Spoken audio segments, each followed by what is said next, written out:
എല്ലാവർക്കും നമസ്കാരം. മറുനാടൻ ഞങ്ങളുടെ ഏറ്റവും പുതിയ വീഡിയോയിലേക്ക് സ്വാഗതം. ഇന്ന് നമ്മളോടൊപ്പം ഉള്ളത് ശ്രീജിത്ത് പണിക്കരാണ്. സാർ നമസ്കാരം. നമസ്കാരം. Okay sir. കഴിഞ്ഞ ദിവസം ഹണി റോസിന്റെ പരാതിയുമായി ബന്ധപ്പെട്ട് പല ആളുകൾക്കും വിവിധ അഭിപ്രായങ്ങളുണ്ട്. അവരുടെ വസ്ത്രധാരണത്തിലെ സഭ്യത ഉൾപ്പെടെ.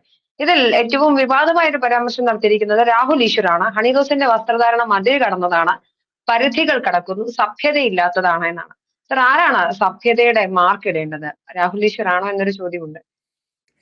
അല്ല, ഇത് രാഹുൽ ഈശ്വർ നമ്മുടെ എല്ലാവരുടെയും സുഹൃത്താണ്.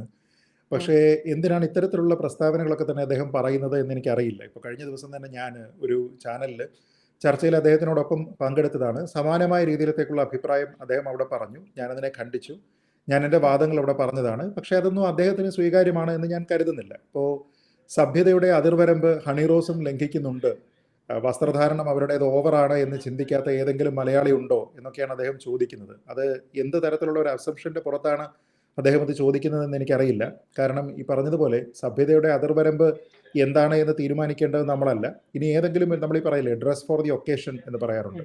അപ്പോൾ ഏതെങ്കിലും ഒരു പ്രത്യേക അവസരത്തിൽ ആ അവസരം ഡിമാൻഡ് ചെയ്യുന്ന രീതിയിലത്തേക്കുള്ള ഒരു ഡ്രസ്സ് ഉണ്ടെങ്കിൽ നമ്മൾ അത് ധരിക്കുക എന്ന് പറയുന്നത് ഒരു സാമാന്യ യുക്തിയാണ്. മര്യാദ എന്നല്ല, സാമാന്യ യുക്തിയാണ്. പക്ഷേ അങ്ങനെയുള്ള എന്തെങ്കിലും ഒരു ഡ്രസ് കോഡ് ഒന്നും തന്നെ ഏതെങ്കിലും ഒരു സ്ഥാപനത്തിൻ്റെ ഉദ്ഘാടനവുമായി ബന്ധപ്പെട്ടുണ്ട് എന്ന് ഞാൻ കരുതുന്നില്ല. ഇപ്പോൾ വിംബിൾഡണിൽ ടെന്നീസ് കാണാൻ പോകുന്ന സമയത്ത് നിങ്ങൾക്ക് ചില പ്രത്യേക ബോക്സുകൾ ഇരിക്കണമെങ്കിൽ ചില പ്രത്യേക തരത്തിലുള്ള ഡ്രസ്സ് ഉണ്ടാകണം. അത് നിങ്ങൾ ആരാണെങ്കിലും ആ ടൈപ്പ് ഓഫ് ഡ്രസ്സ് ധരിച്ചെങ്കിൽ മാത്രമേ നിങ്ങൾക്ക് അവിടെ ഇരിക്കാൻ കഴിയുള്ളൂ. അത് ആ ഒക്കേഷൻ അവർ ഡിമാൻഡ് ചെയ്യുന്നതാണ്. അതിൽ താല്പര്യം ഉണ്ടെങ്കിൽ നിങ്ങളവിടെ പോയാൽ മതി എന്നാണ് അതിൻ്റെ അർത്ഥം.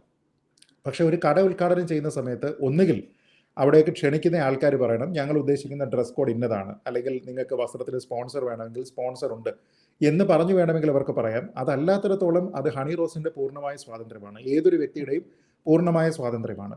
അപ്പോൾ ഒരു പൊതു ഇടത്തിൽ പോകുന്ന സമയത്ത് നമ്മുടെ നാട്ടിൽ ആരും പറയാറില്ല ഇന്ന ഇന്ന വസ്ത്രങ്ങൾ പാടില്ല എന്ന് പറയാറില്ല. അപ്പോൾ നമുക്ക് വേണമെങ്കിൽ ഒബ്സീനാണ് എന്നൊക്കെ പറഞ്ഞുകൊണ്ട് അല്പവസ്ത്രധാരികളായിട്ടുള്ള ആൾക്കാർക്കെതിരെയൊക്കെ തന്നെ കേസ് കൊടുക്കുകയോ അതൊക്കെ സഭ്യതയല്ല എന്നൊക്കെ പറയുമ്പോൾ നിയമപരമായി തന്നെ അതിനെയൊക്കെ അഡ്രസ്സ് ചെയ്യാനുള്ള പ്രൊവിഷൻസ് ഉണ്ട്.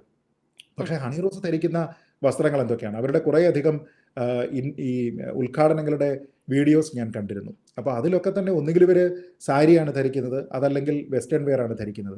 ഇതിലേതെങ്കിലും ഒരു വസ്ത്രം അസഭ്യമാണ് എന്നോ സഭ്യതയുടെ അതിർവരമ്പ് കടന്നു എന്നോ അതല്ല എങ്കിൽ അത് ധരിച്ചു കഴിഞ്ഞാൽ അവരുടെ വസ്ത്രധാരണം ഇത്തിരി ഓവറാണ് എന്ന് ചിന്തിക്കാത്ത ആൾക്കാരുണ്ടോ? ഇതൊന്നും ശരിയാണെന്ന് എനിക്ക് തോന്നുന്നില്ല. അങ്ങനെ ചിന്തിക്കാത്ത നിരവധി ആൾക്കാരുണ്ടെന്ന് തന്നെയാണ് ഞാൻ കരുതുന്നത്. ഞാനും അങ്ങനെയുള്ള ഒരു വിഭാഗത്തിൽപ്പെട്ട ആളുമാണ്.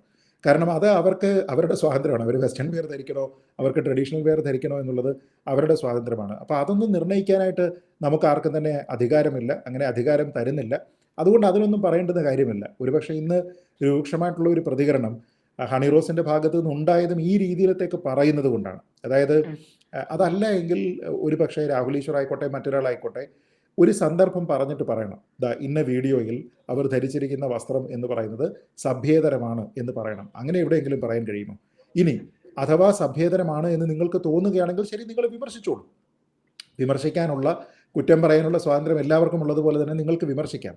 പക്ഷേ വിമർശിക്കുന്നു എന്ന് കരുതി, അല്ലെങ്കിൽ നിങ്ങൾക്കൊരാളിൻ്റെ വസ്ത്രം ഇഷ്ടപ്പെട്ടില്ല എന്നതിൻ്റെ പേരിൽ അവരെ ബോഡി ഷേവിങ് നടത്തുന്നതിന് വേണ്ടിയിട്ടോ അല്ലെങ്കിൽ അവരുടെ ശാരീരികമായിട്ടുള്ള പ്രത്യേകതകളെയൊക്കെ തന്നെ പ്രൊജക്റ്റ് ചെയ്ത് കാണിക്കുന്നതിനോ നിങ്ങൾക്ക് ആരാ അധികാരം തന്നത്? അങ്ങനെ ഒരു സംവിധാനമില്ലല്ലോ. നിങ്ങൾക്ക് വേണമെങ്കിൽ പറയാം, അതായത് ഹണി റോസ് ധരിക്കുന്ന വസ്ത്രമൊക്കെ പൊതു ഇടങ്ങളിൽ ധരിക്കാൻ പറ്റുന്ന സഭ്യതയുള്ള വസ്ത്രമാണെന്ന് എനിക്ക് തോന്നുന്നില്ല എന്ന് പറഞ്ഞാൽ അത് നിങ്ങളുടെ ഒപ്പീനിയനാണ്. You are entitled to your opinion. പക്ഷേ അതിൻ്റെ പേരിൽ എനിക്ക് അവരെ ശാരീരികമായി കുറ്റം പറയുന്നതിനുള്ള, അശ്ലീലം പറയുന്നതിനുള്ള, ദ്വയാർത്ഥ പ്രയോഗം നടത്തുന്നതിനുള്ള ഒരു ലൈസൻസ് എവിടെ നിന്നാണ് കിട്ടുന്നത്? അതൊന്നുമില്ല. ചേർത്ത് പറയാം, വസ്ത്രത്തിലെ മാന്യത എന്നൊരു പ്രയോഗം രാഹുൽ ഈശ്വർ നടത്തുന്നത് ഹണി റോസ് മാത്രമല്ല അമല പോളിനെയൊക്കെ അദ്ദേഹം പേരെടുത്ത് വിമർശിക്കുന്ന ഒരു സാഹചര്യമുണ്ട്. എന്റെ ചോദ്യം സത്യത്തിൽ നിനക്ക് കാണിക്കാം, അപ്പൊ ഞങ്ങൾക്ക് പറഞ്ഞുകൂടെ എന്നുള്ളൊരു ഒരു ഒരു അടച്ച ആക്ഷേപമൊന്നും അദ്ദേഹം പറയുന്നില്ല. അദ്ദേഹം എപ്പോഴും പറയുന്നുണ്ട് ഞാൻ ബോബി ചെമ്മണ്ണൂരിനെതിരെയാണ്, പറഞ്ഞതിനെതിരെയാണെന്ന് പറയുമ്പോൾ പോലും പറയാതെ പറയുന്നത് അത് തന്നെയല്ലേ എന്നൊരു സംശയമുണ്ട്. അല്ല, ഇത് നിരവധി ആൾക്കാർ ഇത് പറയുന്നുണ്ട്. നമ്മൾ നോക്കിക്കഴിഞ്ഞാൽ രാഹുൽ ഈശ്വർ പറയുന്ന ഏറ്റവും പ്രധാനപ്പെട്ട പോയിന്റ് തന്നെ, നിങ്ങൾ മാധ്യമങ്ങളുടെ സോഷ്യൽ മീഡിയയിൽ നിങ്ങൾ ഇത് പോസ്റ്റ് ചെയ്യുമ്പോൾ, ഇപ്പോൾ യൂട്യൂബിലാണെങ്കിൽ അല്ലെങ്കിൽ ഫേസ്ബുക്കിലാണെങ്കിൽ നിങ്ങൾ ഈ ഒരു പരാമർശം പോസ്റ്റ് ചെയ്യുന്ന സമയത്ത് അവിടെ വരുന്ന ആൾക്കാരുടെ റെസ്പോൺസ് നോക്കൂ. ആ റെസ്പോൺസ് ഓവർവെൽമിംഗ്ലി ഹണി റോസിനെതിരാണ് അല്ലെങ്കിൽ അവരുടെ വസ്ത്രധാരണത്തിനെതിരാണ് എന്ന പോയിന്റാണ് അദ്ദേഹം പറയാൻ ഉദ്ദേശിക്കുന്നത്. എന്ന് വെച്ചാൽ ഇതുമായി ബന്ധപ്പെട്ട പൊതുബോധം എന്ന് പറയുന്നത് ഹണി റോസിൻ്റെ വസ്ത്രധാരണ രീതി കുറച്ച് ഓവറാണ് എന്ന് സ്ഥാപിക്കാനാണ് അദ്ദേഹം ശ്രമിക്കുന്നത്. ഞാൻ പറയുന്നത് നമ്മുടെ നാട്ടിൽ ബസ്സിലിരുന്നിട്ട്, അപ്പോൾ ഈ നമ്മുടെ ഈ പോപ്പുലാരിറ്റിയെ പറ്റി പറയുമ്പോൾ നമ്മുടെ നാട്ടിൽ ബസ്സിൽ ഇരുന്നിട്ട് തൊട്ടടുത്ത ഒരു പെൺകുട്ടി ഇരിക്കുന്ന സമയത്ത് അവിടെ അശ്ലീല പ്രദർശനം നടത്തിയ ഒരു പ്രവൃത്തി നടത്തിയ ഒരു വ്യക്തി അവസാനം ഇവർ ചോദ്യം ചെയ്യുന്ന സമയത്ത് ബസ്സിൽ നിന്ന് ഇറങ്ങി ഓടുന്നത് നമ്മൾ കണ്ടതാണ്. അവസാനം ഇവരുടെ പരാതിയിന്മേൽ അവനെ പോലീസ് പൊക്കുന്നത് നമ്മൾ കണ്ടതാണ്. അവസാനം അവൻ ജയിലിൽ നിന്ന് പുറത്തു വരുന്ന സമയത്ത്, ജാമ്യമൊക്കെ കിട്ടി അവൻ പുറത്തു വരുന്ന സമയത്ത് ഇവിടെ അവനെ സ്വീകരിച്ചു കൊണ്ട് പോകാനായിട്ടൊരു മെൻസ് അസോസിയേഷൻ ഉണ്ടായിരുന്നു.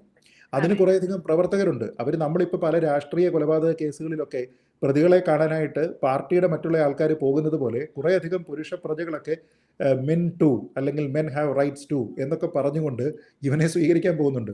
അപ്പോൾ ഇങ്ങനെയുള്ള ആൾക്കാരെല്ലാവരും പൊതുബോധത്തിനെയാണ് റെപ്രസെൻ്റ് ചെയ്യുന്നത് എന്ന് നമുക്ക് കരുതാൻ കഴിയുമോ? ഈ പൊതുബോധത്തിനെ റെപ്രസെൻ്റ് ചെയ്യുന്ന പുരുഷന്മാരെല്ലാവരും ഈ രീതിയിലാണ് ചിന്തിക്കുന്നത് എന്നൊരർത്ഥമുണ്ടോ? അതേപോലെ തന്നെ രാഹുൽ ഈശ്വർ ഇന്നലെ ഞാൻ ഉൾപ്പെട്ട ചർച്ചയിൽ അടക്കം പറഞ്ഞിരുന്ന ഒരു മോഡലിൻ്റെ പരാമർശങ്ങളുണ്ട്. ഒരു സ്ത്രീയാണ്, മോഡലാണ്. അപ്പോൾ അവർ തന്നെ ഹണി റോസിൻ്റെ വസ്ത്രധാരണ രീതി ഒരല്പം ഓവറാണ് എന്ന രീതിയിലത്തേക്കുള്ള അഭിപ്രായം പറഞ്ഞു. അപ്പോൾ സ്ത്രീ സമൂഹത്തിൽ നിന്ന് പോലും അല്ലെങ്കിൽ ഇതേ തൊഴിലിൽ ഉൾപ്പെട്ടിരിക്കുന്ന ആൾക്കാരിൽ നിന്ന് പോലും സമാനമായിട്ടുള്ള വിമർശനങ്ങൾ ഉണ്ടാകുന്നു എന്നാണ് ശ്രീ രാഹുൽ ഈശ്വർ ഇവിടെ പറയുന്നത്. ഞാൻ പറയുന്നത്, ഒരു വ്യക്തി അത് പറഞ്ഞു കഴിഞ്ഞാൽ നേരത്തെ പറഞ്ഞതുപോലെ she is entitle to her opinion, അത് അവരുടെ അഭിപ്രായം മാത്രമാണ് എന്ന് കരുതി ഇവിടുത്തെ സ്ത്രീ സമൂഹത്തിനെ മുഴുവൻ പ്രതിനിധീകരിക്കുന്ന വ്യക്തി അവരാണ് എന്നും ഇതേ അഭിപ്രായമാണ് ഇവിടെയുള്ള എല്ലാ സ്ത്രീകൾക്കും എന്നുള്ള ഒരു എയർലി അസംഷനിലേക്ക് നമ്മൾ പോകുന്നത് എന്തിനാണ്? അങ്ങനെയാണ് എങ്കിൽ നമ്മൾ അതിനൊരു താരതമ്യം, ഒരു പാരലൽ ഇപ്പുറത്ത് ഉണ്ടാക്കുകയാണെങ്കിൽ എങ്ങനെയാണ്? ബോബി ചെമ്മണ്ണൂരിനെ പോലെയാണ് ഇവിടെയുള്ള പുരുഷന്മാരെല്ലാം എന്ന് ചിന്തിക്കേണ്ടി വരില്ലേ? അങ്ങനെയൊന്നും അല്ല. ഇപ്പോൾ ബോബി ചെമ്മണ്ണൂരിനെ പോലെയല്ല എല്ലാ പുരുഷന്മാരും. രാഹുൽ ഈശ്വർ പറയുന്ന ഒരു സ്ത്രീയുടെ പ്രതികരണത്തിനെ പോലെയല്ല നമ്മുടെ നാട്ടിലുള്ള സ്ത്രീകളെല്ലാവരും തന്നെ പ്രതികരിക്കുന്നത്. ഇനി ആൾക്കാർ എന്ത് പ്രതികരിച്ചാലും, അതായത് ഇവിടെയുള്ള മെജോറിറ്റി ആയിട്ടുള്ള ആൾക്കാർ ബോബി ചെമ്മണ്ണൂരിനെ പോലെ പെരുമാറിയാലും, അല്ലെങ്കിൽ ഇവിടെയുള്ള സ്ത്രീകൾ മുഴുവനും രാഹുൽ ഈശ്വർ പറയുന്ന ആ മോഡലിനെ പോലെയുള്ള അഭിപ്രായമുള്ള ആളാണെങ്കിലും, അത് ഹണി റോസിൻ്റെ അഭിപ്രായ സ്വാതന്ത്ര്യത്തിനോ അവരുടെ വ്യക്തി സ്വാതന്ത്ര്യത്തിനോ അവരുടെ വസ്ത്ര സ്വാതന്ത്ര്യത്തിനോ ഒരല്പം പോലും കുറയ്ക്കുന്നില്ല. ഈ ലോകം മുഴുവൻ എതിരാണെങ്കിലും അവർക്ക് ഇഷ്ടമുള്ള വസ്ത്രം എന്താണോ ആ വസ്ത്രം ധരിക്കാനുള്ള അവകാശം അവർക്ക് നൽകുന്നത് ഭരണഘടനയാണ്. ഈ ഭരണഘടനയെ പരാജയപ്പെടുത്താനായിട്ട് നിങ്ങൾ 140 കോടി ജനങ്ങളെയും കൊണ്ടുവന്നു കഴിഞ്ഞാലും അത് നിങ്ങൾക്ക് സാധിക്കുകയില്ല എന്നുള്ളതാണ് ആദ്യം മനസ്സിലാക്കേണ്ടത്. അതിൽ തന്നെ അദ്ദേഹം പറയുന്ന ചില പാരലലുകൾ കണ്ടപ്പോൾ എനിക്കതിനോട് അഭിപ്രായ വ്യത്യാസമുണ്ട്. കാരണം വിമർശിക്കപ്പെടാതിരിക്കാൻ ഹണി റോസ് മദർ തെരേസ അല്ലല്ലോ എന്നാണ്. എന്ന് വെച്ചാൽ മദർ തെരേസ വിമർശിക്കപ്പെടാൻ കഴിയാത്ത ഒരു വ്യക്തിത്വമാണ് എന്നാണ്. അങ്ങനെയുമില്ല.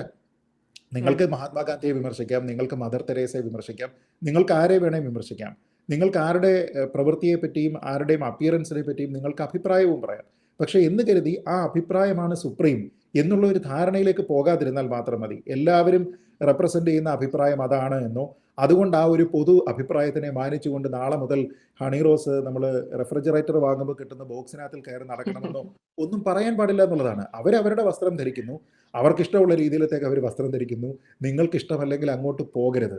അതിനപ്പുറത്തേക്ക് വേറെ ഒന്നും ഇതിൽ പറയാനില്ല എന്നാണ് എനിക്ക് തോന്നുന്നത്. സാർ, ഇന്നത്തെ രാഹുൽ ഈശ്വറിന് ഹണി ഇന്ന് കൊടുത്തൊരു വലിയ മറുപടി ഉണ്ട്. അത് തന്ത്രി കുടുംബത്തിൽ ജനിച്ചിട്ട് താങ്കൾ പൂജാരി ആവാത്തത് നന്നായി. കാരണം അമ്പലത്തിൽ എങ്ങാനും പൂജാരി ആയിരുന്നെങ്കിൽ അവിടെ ഡ്രസ് കോഡ് കൊണ്ടുവരുമേ. സാർ കണ്ടിരുന്നോ ഹണിയുടെ പ്രതികരണം? ഞാൻ കണ്ടിരുന്നു. അതെ, ഇതില് അതുകൊണ്ടാണ് ഞാൻ പറഞ്ഞത്, കുറച്ച് രൂക്ഷമായിട്ടുള്ള ഒരു പ്രതികരണം ഹണി റോസിന്റെ ഭാഗത്ത് നിന്ന് ഉണ്ടാകുന്നത് പോലും വളരെ ഡിസ്പ്രപ്പോർഷനേറ്റ് ആയിട്ട് രാഹുൽ ഈശ്വർ ഇതിനെപ്പറ്റി സംസാരിച്ചത് കൊണ്ടാണ്. അതായത് നമ്മൾ ഇപ്പൊ ഗാന്ധി വധത്തിനെ കുറിച്ചാണ് നമ്മൾ പറയുന്നത് എങ്കിൽ, ഗാന്ധി വധം എന്ന് പറയുന്നത് ഒരിക്കലും ജസ്റ്റിഫൈ ചെയ്യപ്പെടാൻ കഴിയാത്തൊരു കാര്യമാണ്. ഗോഡ്സയെ നമുക്ക് അവിടെ കുറ്റപ്പെടുത്താൻ മാത്രമേ കഴിയുകയുള്ളൂ. തന്നെയുമല്ല, ആശയം കൊണ്ട് നേരിടാൻ കഴിയുന്നതിന് പകരം ആയുധം കൊണ്ട് നേരിട്ട് അതുവഴി താൻ വിജയിച്ചു എന്ന് കരുതുന്ന ഒരാൾ ഭീരു കൂടിയാണ്, അല്ലാതെ അയാൾ ഒരു ധീരനല്ല. അപ്പോൾ നമുക്ക് ഇതിനെ ബാലൻസ് ചെയ്ത് പറയാൻ കഴിയില്ല. അതായത് മഹാത്മാഗാന്ധി മഹാനായിരുന്നു, ഗോഡ്സെയും അതേസമയം മഹാനായിരുന്നു എന്നൊരു നിലപാട് നമുക്ക് എടുക്കാൻ കഴിയില്ല. അവിടെ ഒരൊറ്റ സ്ട്രെയിറ്റ് ഫോർവേഡ് പൊസിഷൻ മാത്രമേ ഉള്ളൂ. അതേപോലെ ഈ വിഷയത്തിൽ ബോബി ചെമ്മണ്ണൂർ കുറ്റക്കാരനാണ് എങ്കിൽ കുറ്റക്കാരനാണ്. പക്ഷേ ഹണി റോസിന്റെ ഭാഗത്തും തെറ്റുണ്ട് എന്ന് പറഞ്ഞു കഴിഞ്ഞാൽ പിന്നെ നിങ്ങൾ പറഞ്ഞിരിക്കുന്ന ആദ്യത്തെ വാദത്തിനെ നിങ്ങൾ തന്നെ റദ്ദ് ചെയ്യുകയാണ്. അതായത് ഇവരുടെ വസ്ത്രധാരണം ഇത്തിരി ഓവറാണ് എന്ന് ചിന്തിക്കാത്ത മലയാളികളില്ല എന്ന് പറഞ്ഞാൽ അതൊരു പൊതുബോധമാണ്. ആ പൊതുബോധത്തിന്റെ പുറത്തു നിന്ന് പ്രതികരിക്കുന്ന സമയത്ത് അതിനൊരു ജസ്റ്റിഫിക്കേഷൻ കിട്ടുകയല്ലേ? ഇപ്പൊ രോഹിത് ശർമ്മ നല്ല ഫോമിലല്ല, അതുകൊണ്ട് അദ്ദേഹം ഇന്ത്യൻ ക്രിക്കറ്റ് ടീമിൽ ക്യാപ്റ്റനായിട്ടോ ഒരു അംഗമായിട്ടോ തുടരാൻ പാടില്ല ടെസ്റ്റ് ടീമിൽ എന്നൊരു പൊതുബോധമുണ്ടെങ്കിൽ ആ പൊതുബോധത്തിന്റെ പുറത്ത് പറയുന്ന എന്ത് കാര്യവും ജസ്റ്റിഫയബിൾ ആയിട്ട് നമുക്ക് തോന്നും. ആ രീതിയിലത്തേക്ക് നമ്മൾ എന്തിനാണ് ഇതിനെ ജസ്റ്റിഫൈ ചെയ്യാനായിട്ട് ശ്രമിക്കുന്നത്? അപ്പോൾ ഇതൊന്നും തന്നെ ഞാൻ നേരത്തെ പറഞ്ഞതുപോലെ ഈ പറയുന്ന പരാമർശങ്ങളൊന്നും തന്നെ ഹണി റോസിനുള്ള വ്യക്തിപരമായിട്ടുള്ള സ്വാതന്ത്ര്യത്തിനെ റദ്ദ് ചെയ്യുന്നില്ല. ഇപ്പോൾ രാഹുൽ ഈശ്വറിനെ പറ്റി തന്നെ ആൾക്കാർ പറയുന്ന ഒരു കാര്യമുണ്ട്. അദ്ദേഹം ശബരിമല പ്രക്ഷോഭം നടക്കുന്ന സമയത്ത് അദ്ദേഹം ഒരു തലയിൽ ഒരു ബാൻഡ് ധരിച്ചിട്ട് അദ്ദേഹം വരുന്നത് നമ്മൾ കണ്ടിട്ടുണ്ട്. സ്വാമി അയ്യപ്പ എന്നൊക്കെ എഴുതിയിരിക്കുന്ന ഒരു ബാൻഡ് അദ്ദേഹം ധരിച്ച് എത്തുന്നത് കണ്ടിട്ടുണ്ട്. അതാരെങ്കിലും എൻഡോഴ്സ് ചെയ്തിട്ടാണോ? ആരോടെങ്കിലും അഭിപ്രായം ചോദിച്ചിട്ടാണോ? ഇവിടെയുള്ള ബഹുഭൂരിപക്ഷം സമൂഹത്തിനോട് സ്വാമിയുടെ പേരെഴുതിയിരിക്കുന്ന ഒരു ബാൻഡ് ഞാൻ ഹെഡ് ബാൻഡായിട്ട് ഉപയോഗിക്കട്ടെ എന്നൊരു അഭിപ്രായം ചോദിച്ചിട്ടാണോ? അല്ല. അത് അദ്ദേഹത്തിൻ്റെ സ്വാതന്ത്ര്യമാണ്. അതിനെ ആൾക്കാർ നല്ല രീതിയിൽ കാണുന്നവരുണ്ടാകും, ട്രോൾ ചെയ്യുന്നവരുണ്ടാകും, വിമർശിക്കുന്നവരുണ്ടാകും. അതൊക്കെ അവരുടെ അഭിപ്രായമാണ്. പക്ഷേ ആ ബാൻഡ് വീണ്ടും ധരിക്കണോ വേണ്ടയോ എന്നുള്ളത് ആരുടെ സ്വാതന്ത്ര്യമാണ്? രാഹുൽ ഈശ്വറിൻ്റെ സ്വാതന്ത്ര്യമാണ്. അപ്പോൾ പൊതുസമൂഹം പറയുന്നതിനനുസരിച്ച് ഞാൻ ഇനി ഇങ്ങനെ പെരുമാറുകയുള്ളൂ എന്ന രീതിയിലത്തേക്കൊന്നും നമ്മൾ തീരുമാനിക്കാനായിട്ട് പാടില്ല. നമുക്ക് നമ്മുടെ നാട്ടിലുള്ള നിയമവ്യവസ്ഥ, നമ്മുടെ ഭരണഘടന നമുക്ക് നൽകിയിരിക്കുന്ന സ്വാതന്ത്ര്യത്തിന് അപ്പുറത്തേക്കല്ലാത്തതൊന്നും നമുക്ക് ചെയ്യുന്നതിന് യാതൊരു വിധത്തിലുള്ള വിലക്കുമില്ല. അതിന് അപ്പുറത്തേക്കല്ലാത്തത്, അതായത് അതിൽ നിന്നുകൊണ്ടുള്ള റീസണബിൾ റെസ്ട്രിക്ഷനുള്ളിൽ നിന്നുകൊണ്ടുള്ള എല്ലാ കാര്യത്തിനും നമുക്ക് സാധിക്കും. ഇപ്പോൾ ഹണി റോസ് ഒരു സാരി ധരിച്ചുകൊണ്ട് പോകുന്നു. സാരിയാണ് ഏറ്റവും മാന്യമായിട്ടുള്ള ട്രഡീഷണൽ ഇന്ത്യൻ വെയർ എന്ന് കരുതുന്ന നിരവധി ആൾക്കാരുണ്ടാകും. അപ്പോൾ അവർ സാരിയും കൊണ്ട് വന്നിരിക്കുന്ന സമയത്തും മോശമായിട്ടുള്ള വീഡിയോകൾ ഉണ്ടായിട്ടുണ്ട്. അവരെ മോശമായിട്ടുള്ള ആംഗിളുകളിൽ ചിത്രീകരിക്കുകയും അത് തംബ്നെയിലാക്കുകയും ചെയ്തതിന് ശേഷം ഇവിടെ അതിനെ പ്രചരിപ്പിച്ചിട്ട് പണം നേടാൻ വേണ്ടിയിട്ട് ശ്രമിച്ചിരിക്കുന്ന യൂട്യൂബ് ചാനലുകളുണ്ട്. അപ്പം ഈ ഞരമ്പന്മാരെ സംബന്ധിച്ചിടത്തോളം ഇവർ എന്ത് വസ്ത്രം ധരിച്ചു എന്നുള്ളതൊന്നും പ്രശ്നമല്ല. ഇതിൻ്റെ ഒരു സൂപ്പർലേറ്റീവ് ആയിട്ടുള്ള ഒരു കാര്യമുണ്ട്. അതായത് ഒരു സ്ത്രീ മാനഭംഗത്തിനിരയായാൽ, അവരെ ഒരാൾ ശാരീരികമായി ആക്രമിച്ചാൽ അത് അവരുടെ ഡ്രസ്സ് കൊണ്ടാണ് എന്ന് പറയുന്നൊരു സംഭവമുണ്ട്. നമ്മുടെ നാട്ടിൽ കുറേയധികം ആൾക്കാർ അങ്ങനെ പറയുന്ന ആൾക്കാരുണ്ട്. നിങ്ങൾ എന്തിനാണ് പ്രകോപിപ്പിക്കുന്നതിന് വേണ്ടിയിട്ട് ശ്രമിക്കുന്നത്? പ്രകോപിപ്പിക്കാനുള്ള വസ്ത്രം എന്തിനാണ് നിങ്ങൾ ധരിക്കുന്നത്? നിങ്ങൾ രാത്രിയിൽ ഇറങ്ങി നടക്കുന്നത് എന്തിനാണ്? അപ്പോൾ ഇതൊക്കെ ഒരു പ്രത്യേക ജെൻഡറിന് മാത്രമുള്ള അവകാശമാണ് എന്നോ അതിനെ മറ്റാരും തന്നെ തകർക്കാൻ പാടില്ല എന്നോ അങ്ങനെ ചെയ്തു കഴിഞ്ഞാൽ നിങ്ങൾ ഇത് ഡിസേർവ്ഡ് ആണ് എന്ന രീതിയിലത്തേക്ക് പറയുക. അതായത് നിങ്ങൾ ഈ വസ്ത്രം ധരിച്ചു, ഈ വസ്ത്രം ധരിച്ചു കഴിഞ്ഞാൽ ഇതുണ്ടാവാം. നിങ്ങൾ മറ്റുള്ള ആൾക്കാർക്ക് പ്രകോപനം ഉണ്ടാക്കുന്ന അല്ലെങ്കിൽ പ്രലോഭനം ഉണ്ടാക്കുന്ന രീതിയിലത്തേക്കുള്ള ബിഹേവിയറാണ്. ആ സമയത്ത് നിങ്ങൾ ഇറങ്ങി നടന്നു. അപ്പോൾ അസമയത്ത് ഇറങ്ങി നടക്കുന്ന ഒരു സ്ത്രീ അവരോട് പുരുഷൻ എങ്ങനെ വേണമെങ്കിലും അപ്രോച്ച് ചെയ്യാമെന്നൊരു സന്ദേശമാണ് നിങ്ങൾ കൊടുക്കുന്നത്. ഇങ്ങനെയുള്ള ഒരു പൊതുബോധ നിർമ്മിതിക്ക് സപ്പോർട്ട് ചെയ്യാനായിട്ട് നിരവധി ആൾക്കാരുണ്ടാകും. അപ്പോൾ ഈ സോഷ്യൽ മീഡിയയിൽ നിരവധി ആൾക്കാർ ലൈക്ക് ചെയ്യും, കമൻറ്റ് ചെയ്യും എന്ന് കരുതി നിങ്ങൾ പറയുന്നത് സത്യമാണ് എന്നൊരു കാര്യം വരുന്നുണ്ടോ? അങ്ങനെയില്ല. അപ്പോൾ അങ്ങനെ ആയിരുന്നെങ്കിൽ നമ്മുടെ നാട്ടിൽ ആൾക്കൂട്ട വിചാരണ മതിയായിരുന്നല്ലോ. കോടതികളൊന്നും ഉണ്ടാകേണ്ടുന്ന ആവശ്യം ഉണ്ടായിരുന്നില്ല. ആൾക്കൂട്ട വിചാരണ മതി. അപ്പോൾ പൊതുസമൂഹം ചിന്തിക്കുന്നത് എന്താണോ അതാണ് ശരി എന്നുള്ള അർത്ഥമില്ല. ഇപ്പോൾ നമ്മൾ പൊതുസമൂഹത്തിലേക്ക് ഇറങ്ങിയിട്ട് ആൾക്കാരോട് ചോദിക്കുകയാണ്, ഇരുചക്ര വാഹനത്തിൽ യാത്ര ചെയ്യുന്ന സമയത്ത് ഹെൽമെറ്റ് നിർബന്ധമാക്കുന്നത് ശരിയാണോ അല്ലയോ? മെജോറിറ്റി ആൾക്കാർ ഇരുചക്ര വാഹനം ഓടിക്കുന്ന ആൾക്കാർ പറയുന്നത് എന്തായിരിക്കും? വേണ്ടെന്നായിരിക്കും. അപ്പോൾ അതിന് വേണ്ടെന്ന് വെക്കാൻ പറ്റുമോ? കാർ ഓടിക്കുന്ന സമയത്ത് ഡ്രൈവറുടെ സീറ്റ് ബെൽറ്റ് പോട്ടെ, മറ്റുള്ള കോ പാസഞ്ചേഴ്സ് ആയിട്ടുള്ള ആൾക്കാരുടെ എല്ലാവരുടെയും സീറ്റ് ബെൽറ്റ് നിർബന്ധമാക്കണ്ട എന്നാണോ അഭിപ്രായം? അതോ ആക്കണോ എന്നാണോ ചോദിച്ചു കഴിഞ്ഞാൽ ആൾക്കാർ ബഹുഭൂരിപക്ഷം പറയാൻ സാധ്യതയുള്ളത് കൺവീനിയൻസ് മാത്രം പരിഗണിച്ചതിന് ശേഷം അത് നിർബന്ധമാക്കണ്ട എന്നാണ്. എന്ന് കരുതി കാർ കമ്പനികൾ എല്ലാവരും ഇതങ്ങ് എടുത്ത് കളയുമോ? സർക്കാർ പറയുമോ നിങ്ങൾ സീറ്റ് ബെൽറ്റ് ധരിക്കേണ്ട എന്ന് പറയുമോ? അങ്ങനെയൊന്നുമില്ല. അപ്പോൾ കൂടുതൽ ആൾക്കാർ നിങ്ങളെ സപ്പോർട്ട് ചെയ്തു എന്ന് കരുതി നിങ്ങൾ എല്ലായ്പ്പോഴും ശരിയായിക്കൊള്ളണം എന്ന് നിർബന്ധമില്ല. ഇപ്പോൾ സോഷ്യൽ മീഡിയയിലെ കമൻറ്റുകളൊക്കെ തന്നെ പിന്തുണയ്ക്കുന്ന ആൾക്കാർ ഒരുപാടുണ്ട് എങ്കിൽ ബോബി ചെമ്മണ്ണൂരിനെ പോലെ ചിന്തിക്കുന്ന നിരവധി ആൾക്കാർ ഇനിയും അവിടെ ഉണ്ട്. അതായത് പൊട്ടൻഷ്യൽ ദ്വയാർത്ഥ പ്രയോഗം നടത്താൻ സാധ്യതയുള്ള മനുഷ്യർ അനവധിയായി അവിടെ ഉണ്ട് എന്ന് മാത്രമേ അതിനർത്ഥമുള്ളൂ. നിങ്ങളുടെ വിമർശനം എന്ന് പറയുന്നത് അധിക്ഷേപമോ അവഹേളനമോ ആയി മാറുന്നത് എവിടെയാണ് എന്ന് നിങ്ങൾക്ക് മനസ്സിലാക്കണം. അത് നിങ്ങൾക്ക് മനസ്സിലായില്ല എങ്കിൽ മറ്റൊരാൾ നിങ്ങളോടത് പറഞ്ഞു തരുന്ന സമയത്ത് നിങ്ങളത് മനസ്സിലാക്കുക. ഇപ്പം ബോബി ചെമ്മണ്ണൂർ തന്നെ പറയുന്നുണ്ട്, തൻ്റെ മാനേജർ വഴി ഹണി റോസ് തനിക്ക് ഇത്തരത്തിലുള്ള പരാമർശങ്ങളോട് യോജിപ്പില്ല, അത് തെറ്റാണ് എന്ന് അറിയിച്ചിട്ടുണ്ട് എന്ന് പറയുന്നു. ഇനിമേൽ താനുമായി സഹകരിക്കില്ല എന്ന് പറയുന്നു. അപ്പോൾ ഇതൊരു വാണിംഗ് ആണ്. ഇത് നിങ്ങൾക്കറിയില്ല, നിങ്ങൾ തമാശയായിട്ടാണ് പറയുന്നതെങ്കിൽ ഇത് തമാശയായിട്ടല്ല അതിന് പാത്രീഭവിക്കുന്ന ആൾ കാണുന്നത് എന്ന് അവർ നിങ്ങളോട് കമ്മ്യൂണിക്കേറ്റ് ചെയ്തതിന് ശേഷവും പിന്നെയും അവരുടെ പിന്നാലെ നിരന്തരം ഇങ്ങനെ പോയി അവരില്ലാത്ത സമയങ്ങളിൽ ഇത് പറഞ്ഞാൽ അത് സ്റ്റോക്കിംഗ് ആണ്. അതിനർത്ഥം അത് നിങ്ങൾ അനാവശ്യമായിട്ട് അവരെ മലയാളിക്ക് അങ്ങനെ സ്റ്റോക്കിംഗ് എന്ന് പറഞ്ഞു കഴിഞ്ഞാൽ അതിന് എന്താണ് കുഴപ്പമെന്ന് ചോദിക്കുന്ന ആളുകളാണ്. അതാണ് പ്രശ്നം. അതായത് ഹണി റോസ് എന്ത് ധരിക്കണം എന്ത് ധരിക്കാൻ പാടില്ല എന്ന് തീരുമാനിക്കുന്നത് ഇവിടെയുള്ള കുറേയധികം പുരുഷന്മാരാണ് എന്ന രീതിയിൽ ഇവർ ആത്മാർത്ഥമായി ധരിച്ചു വെച്ചിട്ടുണ്ടെന്നാണ് ഞാൻ കരുതുന്നത്. അതായത് ഇനി മുതൽ ഹണി റോസിനെ ആരും ഉദ്ഘാടനത്തിന് വിളിക്കില്ല, ഇനി ഈ വസ്ത്രങ്ങളൊന്നും ഇട്ടുകൊണ്ട് തന്നെ ഹണി റോസിന് നടക്കാൻ പറ്റില്ല എന്ന രീതിയിലത്തേക്കാണ്. അതുകൊണ്ടാണ് ഞാൻ നേരത്തെ പറഞ്ഞത്, നിങ്ങൾ എന്ത് ചെയ്യും?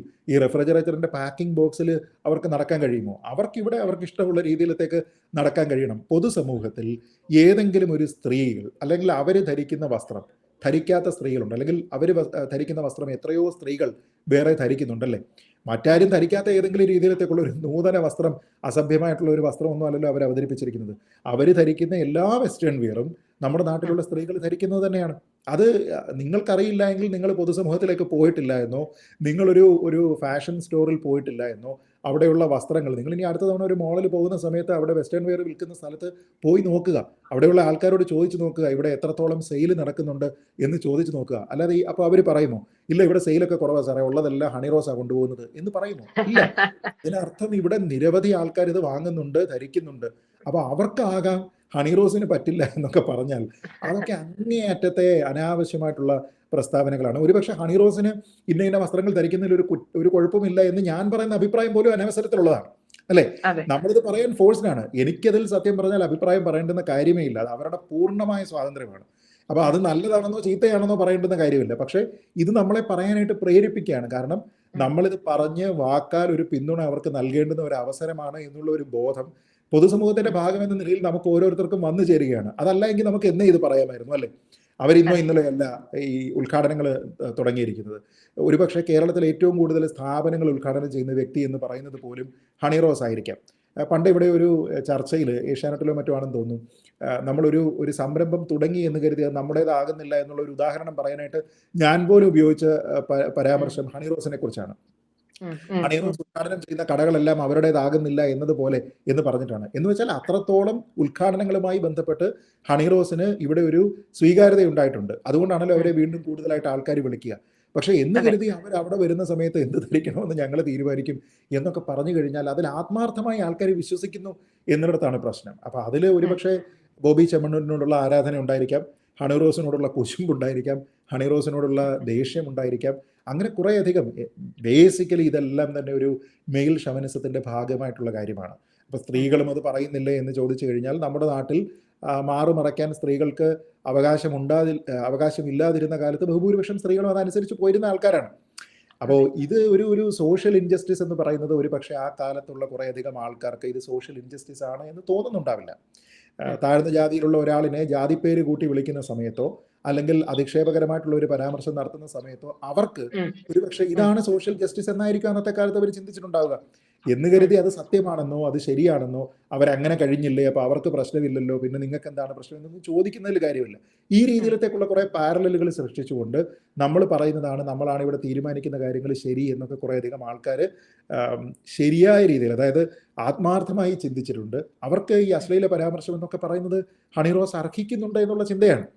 ദ്വയാർത്ഥ പ്രയോഗം ഇത്തിരി പറഞ്ഞാൽ എന്താ ഇവളിങ്ങനെയല്ലേ നടക്കുന്നത് എന്ന രീതിയിലുള്ള കമന്റുകൾ സോഷ്യൽ മീഡിയയിൽ ഇഷ്ടം പോലെയുണ്ട്. അപ്പൊ നമ്മള് കുറെ പബ്ലിക് ഡൊമൈനിൽ നിൽക്കുന്ന ഒരാൾ അതൊക്കെ അതിന്റെ ഭാഗമാണെന്നാണ് അവർ പറയുന്നത് പല ആളുകളും. നിങ്ങൾ അതിൽ തന്നെ എനിക്ക് ശ്രീ രാഹുൽ ഈശ്വർ പറഞ്ഞതിൽ രസകരമായി തോന്നിയ ഒരു കാര്യമുണ്ട്. അതായത് ഇപ്പൊ ബോബി ചെമ്മണ്ണൂർ പറയുന്ന അതേ കാര്യം ഒരു സിനിമയിൽ നടൻ മോഹൻലാൽ ഹണിറോസിനെ കുറിച്ച് പറയുന്നില്ലേ, ആ സമയത്ത് ഹണിറോസ് ചിരിച്ചു നിൽക്കുകയായിരുന്നില്ലേ, സ്ത്രീവിരുദ്ധമായിട്ടുള്ള ഒരു രംഗം മമ്മൂട്ടി അഭിനയിച്ചിട്ടില്ലേ കസബ എന്ന സിനിമയിൽ എന്നൊക്കെ പറയുന്നുണ്ട്. അപ്പോൾ ഈ ആർട്ട് എന്താണ്, റിയൽ ലൈഫ് എന്താണ് എന്നതുമായി ബന്ധപ്പെട്ടുള്ള ഒരു ഡിസ്റ്റിങ്ഷൻ പോലും നമുക്കറിയില്ലേ എന്നൊരു ചോദ്യമുണ്ട്. ഇപ്പോൾ ആ സിനിമയിലെ കഥാപാത്രം അത് പറയുന്ന സമയത്ത് നിങ്ങൾക്കതിനെ വിമർശിക്കാം, തെറ്റൊന്നുമില്ല. ഇപ്പം മമ്മൂട്ടി ചെയ്തിരിക്കുന്നത് ശരിയല്ല എന്നോ ലാലേട്ടൻ്റെ സിനിമയിലെ ആ സീൻ ശരിയല്ല എന്നൊക്കെ ആർക്ക് വേണമെങ്കിലും പറയാം, അതിലൊന്നും പ്രശ്നമില്ല.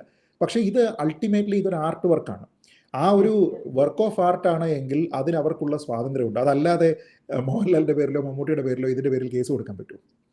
ഇന്ന സിനിമയിൽ മമ്മൂട്ടി ഇങ്ങനെ ചെയ്തു, മോഹൻലാൽ ഇങ്ങനെ ചെയ്തു, അതൊരു വർക്ക് ഓഫ് ആർട്ടാണ്. അപ്പൊ അതിന് വേണ്ടുന്ന കൺസെന്റ് ഉണ്ടെന്നുള്ളതാണ് തീർച്ചയായിട്ടും. അപ്പൊ എന്ന് കരുതി ഇപ്പൊ ഞാൻ അതിനൊരു ഉദാഹരണം പറയാം. സിനിമകളിൽ പ്രോസ്റ്റിറ്റ്യൂട്ടായിട്ട് അഭിനയിച്ചിരിക്കുന്ന എത്രയോ നടിമാരുണ്ട്, അല്ലേ? പ്രോസ്റ്റിറ്റ്യൂട്ടായിട്ട് അഭിനയിച്ചിരിക്കുന്ന എത്രയോ നടിമാരുണ്ട്. ഞാൻ ആരുടെയും പേര് പ്രത്യേകിച്ച് പറയുന്നില്ല. പക്ഷേ ഈ അടുത്ത ഇറങ്ങിയിരിക്കുന്ന പല സിനിമകളിലും അങ്ങനെയുള്ള ക്യാരക്ടേഴ്സ് ഉണ്ട്. ഞാൻ പറയുന്നത് അങ്ങനെ ഒരാൾ സിനിമയിൽ ആ റോള് ചെയ്തു എന്ന് കരുതി നാളെ അയാളെ എവിടെയെങ്കിലും ഒരിടത്ത് വെച്ച് കാണുന്ന സമയത്ത് നിങ്ങൾ അവരെ അപ്രോച്ച് ചെയ്യാൻ ആ ആംഗിളിൽ പോയി കഴിഞ്ഞതിന് ശേഷം അവർ നിങ്ങളെ ആട്ടി വിടുന്നു, അല്ലെങ്കിൽ ചെവിക്കലിന് 2 തല്ല് തന്നിട്ട് വിടുന്ന സമയത്ത് നിങ്ങൾക്ക് സിനിമയിൽ എങ്ങനെയൊക്കെ കാണിക്കാം, എൻ്റെ അടുത്ത് എന്താ പ്രശ്നം എന്ന് ചോദിക്കുന്നതിൽ എന്ത് യുക്തിയാണ് ഉള്ളത്? അപ്പം ഞാൻ പറഞ്ഞ അങ്ങനെ പാരലലൊന്നും കൊണ്ടുവന്നിട്ട് കാര്യമൊന്നുമില്ല എന്ന് എനിക്ക് തോന്നുന്നത്. ഇപ്പോൾ ഇതിൽ തന്നെ പറയുന്നുണ്ട്, രാഹുൽ ഈശ്വർ തന്നെ പറയുന്ന ഒരു കാര്യം ഞാൻ ശ്രദ്ധിച്ചു. അതായത് 3 വർഷം വരെ തടവ് കിട്ടാവുന്ന ഒരു ശിക്ഷയാണ്. ഈ ഒരു പരാമർശത്തിന്റെ പേരിൽ അദ്ദേഹത്തിന്റെ 3 വർഷം നഷ്ടപ്പെടുത്തണോ എന്നാണ് അദ്ദേഹം ചോദിക്കുന്നത്. ഞാൻ പറയുന്നത് ഇത് നഷ്ടപ്പെടുത്തണമെന്ന് തീരുമാനിക്കുന്നത് ഹണിറോസ് അല്ല. ആ തീരുമാനം എടുക്കേണ്ടത് മറ്റുള്ള ആൾക്കാരാണ്, കോടതിയാണ്. കോടതി എന്താണെന്ന് വെച്ചാൽ തീരുമാനിക്കേണ്ടത്. പക്ഷേ നമ്മുടെ നാട്ടിൽ പോലീസ് ഒരു കുറ്റം ചുമത്തുന്ന സമയത്ത്, FIR ഇടുന്ന സമയത്ത്, അതിൽ വകുപ്പുകൾ ചേർക്കുന്ന സമയത്ത് നിങ്ങൾ ചെയ്തിരിക്കുന്ന പറഞ്ഞിരിക്കുന്ന കാര്യത്തിന് പ്രൊപ്പോർഷനേറ്റ് ആയിട്ടുള്ള വകുപ്പുകളല്ലേ വരുന്നത്. അപ്പോൾ ഇന്ന വകുപ്പുകൾക്ക് ഇന്നതാണ് ശിക്ഷ എന്നുള്ളത് ഈ പോലീസ് പോലും അല്ല തീരുമാനിക്കുന്നത്. ഇപ്പോൾ ഉദാഹരണത്തിന് ഒരു സ്ത്രീയുടെ മോഡസ്റ്റിയെ നിങ്ങൾക്ക് ഒരു ഇൻറ്റൻഷനോടുകൂടി ഇൻസൾട്ട് ചെയ്യാൻ പാടില്ല എന്നാണ്. എന്ന് വെച്ചാൽ ഇൻറ്റൻഷൻ ഇവിടെ പ്രൂവ് ചെയ്യണം എന്നാണ്. അപ്പോൾ ഇൻറ്റൻഷൻ പ്രൂവ് ചെയ്യുന്നതിന് വേണ്ടിയിട്ട് ഒരു ഇൻസിഡൻ്റ് അല്ല, ഇദ്ദേഹം ഒരു സീരിയൽ ഒഫൻഡറാണ് എന്ന് കാണിക്കുന്ന, മറ്റുള്ള ആൾക്കാരോട് പെരുമാറിയിരിക്കുന്ന നിരവധി സംഭവങ്ങൾ അവിടെ ഉണ്ട്. ഇദ്ദേഹം ഒരു സ്റ്റോപ്പ് സിഗ്നൽ അവരുടെ ഭാഗത്ത് നിന്ന് വന്നു എന്ന് അഡ്മിറ്റ് ചെയ്യുന്നുണ്ട്. എന്നിട്ടും ഇവർക്കെതിരെ മോശം പരാമർശം നടത്തുന്നുണ്ട്. കേസ് വന്നതിന് ശേഷം ഇദ്ദേഹത്തിന്റെ 2 അഭിമുഖങ്ങൾ നടത്തിയത് ഞാൻ കണ്ടു. അതിലും അദ്ദേഹം ഇതിനെ ജസ്റ്റിഫൈ ചെയ്യുകയും മറ്റ് പരാമർശങ്ങൾ കൂടി മോശമായ അർത്ഥത്തിലേക്ക് അതിലേക്ക് കൊണ്ടുവരികയും ചെയ്യുന്നുണ്ട്. അപ്പൊ ഇന്റന്റ് എന്ന് പറയുന്നത് അവിടെ വെളിവാഴുന്നുണ്ട്. ഇനി ഇത് കൂടാതെ നിങ്ങൾ ഈ ഒരു സ്ത്രീക്ക് ബുദ്ധിമുട്ടുണ്ടാകുന്ന രീതിയിലത്തേക്കുള്ള വാക്കുകൾ പറയുക എന്നുള്ളത് മാത്രമല്ല, ജസ്റ്റേഴ്സ് നിങ്ങളുടെ ഭാഗത്ത്, അംഗവിക്ഷേപങ്ങൾ നിങ്ങളുടെ ഭാഗത്തു നിന്നുണ്ടായാൽ അതും പ്രശ്നമാണ്. അതിലൊരു അഭിമുഖത്തിൽ അംഗവിക്ഷേപം തന്നെ കാണിക്കുന്നുണ്ട്. ബോബി ചെമ്മണ്ണൂർ തൻ്റെ മുന്നിലിരിക്കുന്ന ഒരു ഇന്റർവ്യൂ നടത്താൻ വരുന്ന ഒരു പെൺകുട്ടി ഇത് ചോദിക്കുന്ന സമയത്ത് 2ഓ 3ഓ പ്രാവശ്യം ഇയാൾ അംഗവിക്ഷേപം കൊണ്ട് ഇത് കാണിക്കുന്നുണ്ട്. കാണിച്ചതിന് ശേഷം എന്താണ് നിങ്ങൾ ഉദ്ദേശിക്കുന്നത് ഈ കുട്ടി ചോദിക്കുന്ന സമയത്ത് ആ കുട്ടിയോട് അശ്ലീലം പറയുന്നുണ്ട്. അപ്പോൾ ഇങ്ങനെ ചെയ്യുന്ന ഒരാൾ, അപ്പോൾ പ്രവൃത്തി മാത്രമല്ല, നിങ്ങളുടെ വാക്കുകൾ മാത്രമല്ല, നിങ്ങളുടെ അംഗവിക്ഷേപങ്ങൾ ഉൾപ്പെടെയുള്ള കാര്യങ്ങൾക്ക് പറയുന്ന ഒരു ശിക്ഷാ നടപടിയാണ് ഈ അപ് ടു 3 years എന്ന് പറയുന്നത്. അപ്പോൾ അത് ബോബി ചെമ്മണ്ണൂരിന് അതിൻ്റെ പേരിൽ ഇത് നഷ്ടപ്പെടുത്തേണ്ടതുണ്ടോ എന്നൊക്കെ ചോദിച്ചു കഴിഞ്ഞാൽ നമുക്ക് പല കേസുകളിൽ അങ്ങനെ പറയാൻ പറ്റും അല്ലേ. എല്ലാ കേസുകളിലും നമുക്ക് വേണമെങ്കിൽ ഇതേ കാര്യം തന്നെ പറയാൻ പറ്റും. അപ്പോൾ ആ രീതിയിലേക്കൊന്നും നമ്മൾ പോകേണ്ടതില്ല. വളരെ ഹാബിച്വൽ ഒഫൻഡറായിട്ടുള്ള സ്ത്രീകളോട് പൊതുസമൂഹത്തിൽ എങ്ങനെ പെരുമാറണം എന്നീ കാര്യങ്ങളെപ്പറ്റി യാതൊരു വിധത്തിലുള്ള ധാരണയുമില്ലാത്ത ഒരു വ്യക്തിയെ ഒരു തരത്തിലും ന്യായീകരിക്കാൻ കഴിയില്ല. അങ്ങനെ ന്യായീകരിക്കാൻ ശ്രമിക്കുന്ന ആൾക്കാർ അതിൽ നിന്ന് പിന്തിരിയണമെന്നുള്ളത് ഒരു അഭ്യർത്ഥനയാണ്. അത് ഇപ്പോൾ ഹണി റോസ് മാപ്പ് സ്വീകരിച്ച് ബോബി ചെമ്മണ്ണൂരിനോട് ക്ഷമിക്കണമെന്ന് രാഹുൽ ഈശ്വർ അഭ്യർത്ഥിക്കുന്നത് പോലെ എനിക്ക് എൻ്റെ ഒരു സുഹൃത്ത് എന്ന രീതിയിൽ അദ്ദേഹത്തിനോട് അഭ്യർത്ഥിക്കാനുള്ളത്, ദയവ് ചെയ്ത് ഹണി റോസിന്റെ വസ്ത്രധാരണം എന്ന് പറയുന്നത് ശരിയല്ല എന്ന രീതിയിലോ ഇവിടെ അത് മോശമാണ് എന്ന് ചിന്തിച്ചിട്ടില്ലാത്ത പുരുഷന്മാരില്ല എന്നുള്ള ജനറിക് ആയിട്ടുള്ള ഒരു സ്വീപ്പിംഗ് സ്റ്റേറ്റ്മെന്റിലോ നിന്ന് അദ്ദേഹം പിന്തിരിയണം എന്നുള്ളതാണ് എനിക്ക് പറയാനുള്ളത്. കാരണം അത് അവരുടെ സ്വാതന്ത്ര്യമാണ്, അവരുടെ കാര്യത്തിൽ നമുക്ക് തലയിടേണ്ട കാര്യമില്ല എന്ന് ചിന്തിക്കുന്ന നിരവധി ആൾക്കാർ ഇവിടെ ഉണ്ട്. അതുകൊണ്ട് അവരെ വെറുതെ വിടുക എന്നുള്ളത് എൻ്റെ അഭ്യർത്ഥനയാണ്. ഹണിറോസ് പരാതി കൊടുക്കുന്നു, മുഖ്യമന്ത്രിയോട് ഉൾപ്പെടെ സംസാരിക്കുന്നു. 24 മണിക്കൂറിനുള്ളിൽ ബോബി ചെമ്മണ്ണൂർ എന്ന കോടീശ്വരൻ അറസ്റ്റിലാവുന്നു. സർക്കാരിന്റെ ഒരു വിജയമായി കാണാമോ? കൃത്യമായി സ്ത്രീപക്ഷ നിലപാടുള്ള സർക്കാർ എന്ന് പറയാൻ പറ്റും? ഇത് സ്വാഗതാർഹമായിട്ടുള്ള ഒരു നിലപാടാണ് മനുജ. പക്ഷേ എന്ന് കരുതി സർക്കാരിന്റെ ഒരു നിശ്ചയദാർഢ്യത്തിന്റെ തെളിവാണെന്നോ, സ്ത്രീവിരുദ്ധമായിട്ടുള്ള കമന്റ് പറയുന്ന ആൾക്കാരെ 24 മണിക്കൂറിനകം ഞങ്ങൾ അറസ്റ്റ് ചെയ്യുമെന്നോ, അവരെത്ര ഉന്നതരാണ് എങ്കിലും ഞങ്ങൾ ഈ പരാതിയിൽ പൂർണ്ണമായി വിശ്വസിച്ചുകൊണ്ട് അറസ്റ്റ് ചെയ്യുമെന്നുള്ള ഒരു എയർലി കൺക്ലൂഷനിലേക്ക് എത്താൻ കഴിയുമെന്ന് എനിക്ക് തോന്നുന്നില്ല. കാരണം ഇതിൽ പരാതി കൊടുത്തിരിക്കുന്ന വ്യക്തിക്ക് സോഷ്യലി വലിയ അക്സെപ്റ്റൻസ് ഉള്ള ആളാണ്, ഒരു അറിയപ്പെടുന്ന ചലച്ചിത്ര താരമാണ്. അതുകൊണ്ട് തന്നെ ഹൈ പ്രൊഫൈലായിട്ടുള്ള ഒരാൾ കൊടുക്കുന്ന ഒരു പരാതിയിന്മേൽ പെട്ടെന്ന് തന്നെ നടപടി ഉണ്ടാകും എന്ന രീതിയിലത്തേക്ക് മാത്രമേ ഇതിനെ കാണാൻ സാധിക്കുകയുള്ളൂ. കാരണം നമ്മുടെ നാട്ടിൽ മറ്റ് നിരവധി ആൾക്കാരുണ്ട് സമാനമായി പരാതി കൊടുത്തിരിക്കുന്ന ആൾക്കാർ. പല കേസുകളിലും FIR ഇടാൻ പോലും പോലീസ് സംവിധാനം തയ്യാറാകുന്നില്ല എന്ന് പറഞ്ഞ് കംപ്ലൈൻറ്റ് പറഞ്ഞിരിക്കുന്ന നിരവധി ആൾക്കാരുണ്ട്. അപ്പോൾ ഞാനിതിനെ ഒരു പുതിയ തുടക്കമായിട്ട് കാണാൻ ആഗ്രഹിക്കുകയാണ്. അതായത് ഇത് ഒരു നിലപാട് എത്ര ഉന്നതനാണെങ്കിലും, എത്ര രാഷ്ട്രീയ സ്വാധീനമുണ്ടെങ്കിലും, എത്ര ധനാഢ്യനാണെങ്കിലും ഇങ്ങനെ ഒരു നിലപാടാണ് സർക്കാരിൻ്റെ ഭാഗത്ത് നിന്ന് ഒരു സ്ത്രീപക്ഷ വിഷയത്തിൽ ഉണ്ടാകുന്നത് എന്ന രീതിയിലത്തേക്കുള്ള ഒരു തുടക്കമാകട്ടെ. ഇനി അതിനെ പിൻപറ്റിക്കൊണ്ട് മറ്റ് നിരവധി സ്ത്രീകൾ ഇതേപോലെ തന്നെ അവർ അശ്ലീല പരാമർശങ്ങൾക്ക്, ദ്വയാർത്ഥ പ്രയോഗങ്ങൾക്ക്, അസഭ്യങ്ങൾക്ക്, സോഷ്യൽ മീഡിയ ലിഞ്ചിങ്ങിനെ ഒക്കെ തന്നെ വിധേയമാകുന്നു എന്ന രീതിയിലത്തേക്കുള്ള പരാതികൾ വരുമ്പോൾ ഇതേ ആർജവത്തോടുകൂടി, ഇതേ താല്പര്യത്തോടുകൂടി പോലീസ് ഉണർന്ന് പ്രവർത്തിക്കട്ടെ, സർക്കാർ അങ്ങനെ തന്നെ ഉണ്ടാകട്ടെ, അവരോടൊപ്പം നിൽക്കട്ടെ എന്ന് ഞാൻ പ്രാർത്ഥിക്കുകയാണ്. കാരണം നമുക്കറിയാം പരാതിക്കാരിയായിട്ടുള്ള ഹണി റോസിനെ മുഖ്യമന്ത്രി ശ്രീ പിണറായി വിജയൻ തന്നെ നേരിട്ട് വിളിച്ച് സംസാരിച്ചു, എല്ലാ പിന്തുണയും ഉറപ്പുവരുത്തി എന്ന് പറഞ്ഞു. അതൊന്നും സാധാരണക്കാർക്ക് കിട്ടുന്ന ഒരു പ്രിവിലേജ് അല്ല, അതൊക്കെ ഒരു പ്രിവിലേജാണ്. അതൊരു പ്രിവിലേജ്ഡ് ആയിട്ടുള്ള ഒരു പരാതിക്കാരിക്ക് കിട്ടുന്ന ചില സൗകര്യങ്ങൾ എന്ന രീതിയിലാണത്. പക്ഷേ എല്ലാവർക്കും വേണ്ടിയിട്ടുള്ള ഒരു യുദ്ധമാണ് തൻ്റേത് എന്ന് ഹണി റോസ് പറഞ്ഞ സാഹചര്യത്തിൽ ഇനി മറ്റുള്ള ആൾക്കാരും ആ യുദ്ധത്തിലേക്ക് വരട്ടെ, അങ്ങനെയുള്ള ആൾക്കാരെ പിന്തുണയ്ക്കാനും സർക്കാർ ശ്രമിക്കട്ടെ, പോലീസ് തയ്യാറാകട്ടെ എന്ന് മാത്രമേ പറയാനുള്ളൂ. വളരെ വ്യക്തമാണ് ശ്രീത് പണിക്കർ. ഒരാളുടെ വസ്ത്ര സ്വാതന്ത്ര്യമുണ്ട്, അതിലേക്ക് കടന്നു കയറാൻ നമുക്ക് അഭിപ്രായമില്ല. നിങ്ങൾക്ക് അഭിപ്രായ സ്വാതന്ത്ര്യം ഉണ്ടായിരിക്കാം, അതിനർത്ഥം അത് നിങ്ങളുടെ ഒരു സ്റ്റേറ്റ്മെന്റ് ആയിട്ട് പറയാൻ പാടില്ല, അതിനുള്ള അവകാശവും ഇവിടെ തരുന്നില്ല. കാരണം അഭിപ്രായമായി പറയാം, ഹണി റോസിന്റെ വസ്ത്രത്തിൽ കുറച്ചുകൂടി മികച്ചതാക്കാമായിരുന്നു അല്ലെങ്കിൽ നന്നാക്കാമായിരുന്നു എന്നതിന് ഉപരിയായി അതും സ്ലട്ട് ഷെയ്മിങ്ങിനുള്ള അല്ലെങ്കിൽ ബോഡി ഷേമിങ്ങിനുള്ള ഒരു കാരണമാകുന്നുണ്ട് എന്നൊരു സ്റ്റേറ്റ്മെന്റ് പറയാൻ നിങ്ങൾക്ക് ഇന്ത്യൻ ഭരണഘടന നീതിന്യായ വ്യവസ്ഥ അനുവദിക്കുന്നില്ല. എന്തായാലും രാഹുൽ ഈശ്വറിന്റെ പരാമർശത്തിന് ഹണി റോസ് നമ്മളൊന്നും മറുപടി കൊടുക്കണം. ഹണി റോസ് വളരെ വ്യക്തമായി പറഞ്ഞിട്ടുണ്ട്, നല്ല ഭാഷ പ്രയോഗിക്കുന്ന വ്യക്തിയാണ് താങ്കൾ, പക്ഷേ തങ്ങളുടെ പ്രവൃത്തിയിൽ അത് കണ്ടില്ല. നമുക്ക് അദ്ദേഹത്തിനോട് അത് തന്നെയാണ് പറയാനുള്ളത്. ശ്രീ പണിക്കർ പറഞ്ഞതുപോലെ തങ്ങൾ ഒരു പബ്ലിക് ഡൊമൈനിൽ നിൽക്കുന്ന ഒരു വ്യക്തിയാണ്, ഒരുപാട് ഇൻഫ്ലുവൻസ് ചെയ്യാൻ സാധ്യതയുള്ള ഒരാളാണ്. ഇങ്ങനെയുള്ള അഭിപ്രായങ്ങൾ പറഞ്ഞ സമയത്ത് കുറച്ചുകൂടി പക്വതയോടുകൂടി കാരണം, ഒരു ജനറൽ പബ്ലിക്കിന്റെ ഒപ്പീനിയനായി അതിനെ കൺവേർട്ട് ചെയ്ത് അങ്ങനെ ഒരു രീതി ഉണ്ടെങ്കിൽ താങ്കളുടെ മാത്രം അഭിപ്രായമായി പറയും. കാരണം അങ്ങനെ അല്ലാത്ത ഒരുപാട് പുരുഷന്മാര് ഈ സമൂഹത്തിന്റെ ഭാഗമാണ്. ഒരുപാട് നന്ദി ശ്രീ പണിക്കർ മറുനാടിനോട് സംസാരിച്ചത്. Thank you.